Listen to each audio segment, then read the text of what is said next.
آپ کا بلوچ آپ اس کو کوئی تھرڈ ورلڈ سٹیزن کے طور پر نہیں ڈیل کر سکتے.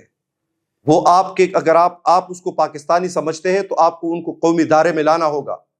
اور وہ قومی دائرہ یہ نہیں ہے کہ آپ صرف خیالی نعروں سے لوگوں کو قومی دائرے میں لائیں گے کہ بس آپ کسی کا. وہ ایک شاعر نے کہا تھا نا کہ تو کیوں بے دخل کرتا ہے مکانوں سے مکینوں کو، وہ دہشت گرد بنتے ہیں جن کے گھر نہیں رہتے. آپ کسی کا گھر اڑائے، کسی کی ماں کو شہید کرے، کسی کے باپ کو شہید کرے. میں آپ کو وزیرستان میں 2012 میں گیا تھا وزیرستان، جب بالکل بم دھماکے اور یہ ڈرون اٹیکس بالکل پیک پہ تھے. اس وقت مجھے ایک بنو کالج کی ایک پرنسپل ملی خاتون، وہ تھے، مجھے کسی نے کہا کہ اس کا بچہ اس نے وہ پورا اس کا بچہ ہو گیا تھا.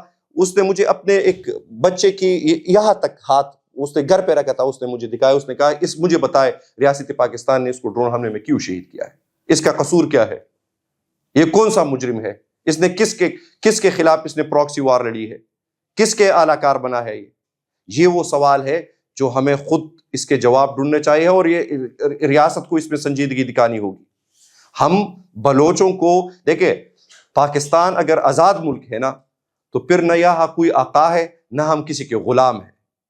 ہم سب برابر کے شہری ہیں. وہ پنجاب کا ہمارا بھائی ہو، وہ سندھ کا ہو، وہ بلوچستان کا ہو، خیبر پختونخوا کا ہو، وہ کشمیر کا ہو، وہ گلگت بلتستان کا ہو. تو یہ بنیادی طور پر یہ جو مذمتوں کا تقاضا کیا جاتا ہے، میرے خیال میں یہ ابھی بھی غیر سنجیدگی ہے. یہ ابھی بھی غیر سنجیدگی ہے. ہمیں اس سے آگے گزرنا ہوگا. ہمیں بلوچستان دیکھیں، آپ نے گورنر راج ادھر لگائے، ٹھیک ہے، سیاسی حقوق ادھر ان کے طلب کیے، فوجی آپریشنز آپ نے کون سا حل نکالا؟ کس چیز کا حل نکلا؟ کیا بہتری آئی اس میں؟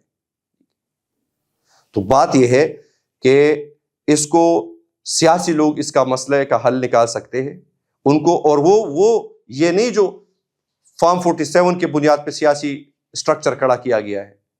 یہ سرفراز بگٹی کو قرآن پہ میں اب یہاں پہ کوٹ کر کے آپ کو نہیں کہہ سکتا کہ جو مولانا فضل الرحمان صاحب نے اسمبلی میں اسپیچ کی تھی بلوچستان کے حوالے سے، آپ لوگ سب لوگوں نے سنی ہوگی. وہ ٹھیک ہے، وہ ان کے معلومات نہیں تھی، بلکہ وہ معلومات اسی موجودہ بلوچستان حکومت کے ایک ذمہ داران کی معلومات تھی کہ ہمارا مولانا صاحب یہ حال ہو گیا ہے. ٹھیک ہے،